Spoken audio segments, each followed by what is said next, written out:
Every sunrise presents a choice. Who will you be today? The architect of your destiny, building with discipline, or the agent of your own undoing, giving into impulse? There is no middle ground. You're either advancing, building your fortress one act at a time, or retreating, letting your potential crumble. This is the internal battle that defines a man's existence. Look around. You see these two men everywhere. One stands tall, carrying his burdens with purpose. He is a man of principle. The other is hunched, lost in excuses, a man of chaos. The world doesn't decide which man you become. You do. The universe responds only to your actions. The choice isn't made once, but 1,000 times a day, in the smallest decisions. Each decision is a vote, discipline, or chaos. You are constantly shaping the man you'll be tomorrow. There is no escaping this responsibility. One path leads to strength and freedom, paved with sacrifice. The other promises comfort, but leads to regret and servitude. The war is for your soul, and it's a war you must choose to fight, every single day. The man of principle owns the morning. The alarm is a call to arms, 0430. The world is asleep, but he is not. He moves before excuses can form. This ritual is non-negotiable, a contract with himself. It's the first victory of many. He doesn't wait for the day to happen, he shapes it. In these early hours, he forges himself, body and mind. The pain is proof of growth. He conquers weakness before most people wake. This momentum carries through the day.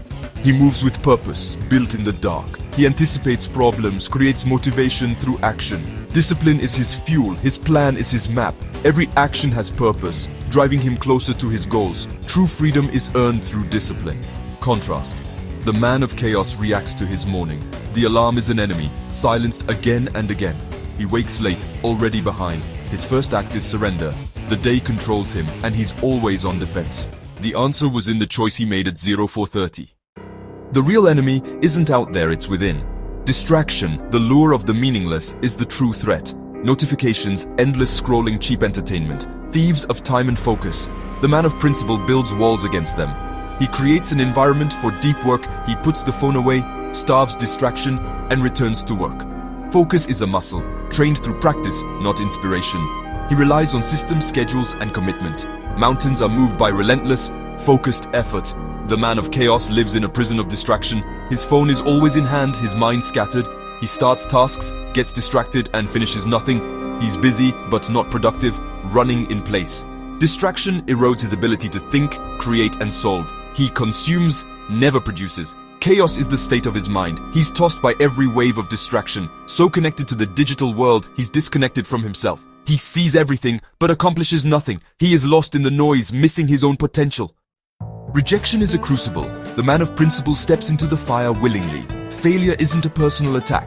It's feedback, data, opportunity. He takes ownership, dissects the lesson, and gets back to work. Each rejection is a rep, making him stronger. The pain becomes a plan of action. He turns weakness into strength. Every no is a step toward yes. The man of chaos sees rejection as a fatal blow. It shatters his ego. He blames others. He creates a narrative of victimhood. He seeks comfort in bitterness. Paralyzed by fear of failure, he stops trying, stays safe, and never grows. Rejection becomes a scar, a chain holding him down. The fire that forges one man turns the other to ash. One is fortified by adversity. The other is consumed by it. The difference is ownership. The lesson is always yours to claim. Temptation is a constant test. The man of principle has a code, lines he will not cross. When temptation comes, his answer is already no. He's not immune, he's trained to endure. Small acts of discipline prepare him for bigger ones. He delays gratification, earning self-respect. He plays the long game, building a man he can be proud of. Integrity is his shield. The man of chaos is a slave to temptation. He has no code, only appetite. If it feels good, he does it. He makes constant exceptions, eroding his willpower. Each surrender makes the next easier. He lives in self-betrayal, knowing what's right but doing the opposite. This creates a cycle of guilt and shame. He numbs the pain with more temptation. He's trapped in a cage of his own making. One man's life is a testament to will. The other's is a monument to weakness. In relationships, the man of principle is a protector. He's secure, seeking partnership, not validation. His confidence is quiet, forged by discipline. He listens, is present, and provides safety. Relationships are built on respect, not conquest. He's honest, direct, and leads by example. Power is about empowering others, not control. He is a source of strength for his community. The man of chaos is insecure, seeking validation. He's needy, manipulative, and wears a mask of bravado. Relationships are games to win, not bonds to build. He's transactional, unreliable, and creates drama. He mistakes control for strength. He cannot build healthy relationships because he hasn't built himself. He drains others, leaving instability behind.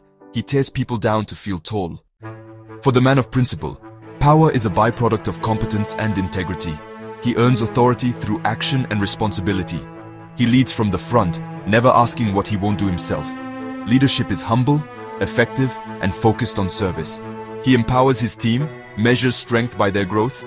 People follow him by choice, not force. The man of chaos craves power for domination. He manipulates, rules by fear, and micromanages. He takes credit, deflects blame, and surrounds himself with yes men. His leadership is toxic and short-lived. He cannot tolerate strong subordinates. Decisions are driven by ego and paranoia. He presides over decay, not growth. His power is hollow, collapsing under pressure. He's not a leader, just the loudest in a room of fear. He leaves only ruin behind. Legacy is the final accounting. The man of principle builds for the future, not for recognition. His legacy is in strong families, thriving communities, and a reputation for honor. Every disciplined act is a stone in his monument. He plants trees whose shade he may never enjoy. His impact ripples outward, long after he's gone. He lived for a purpose greater than comfort. His life is a testament to discipline. The man of chaos leaves only silence or scars. He built nothing, invested in nothing, consumed but never created. When he's gone, there's nothing left. His memory is instability and squandered potential. His legacy is a cautionary tale, a void, not a monument. He dug his own grave with every lazy choice. He is forgotten not for evil, but for insignificance. He stood for nothing and so became nothing. The final verdict is a quiet, tragic shrug. Here's the final truth. The man of principle and the man of chaos both live inside you. Every choice feeds one or the other. Discipline or chaos, the one you feed wins. There is no final victory, only the daily fight. Complacency is chaos's ally. The battle must be renewed every morning. You are either getting better or worse. Never the same. Look in the mirror. Who do you see? The man who did the hard things or the man who made excuses? The man in the mirror is the only judge that matters. You cannot lie to him. He knows every shortcut, every compromise. You must earn his respect through action. The choice is always yours. The path of principle is hard, but leads to freedom. The path of chaos is easy, but leads to regret. Now get up and go to war.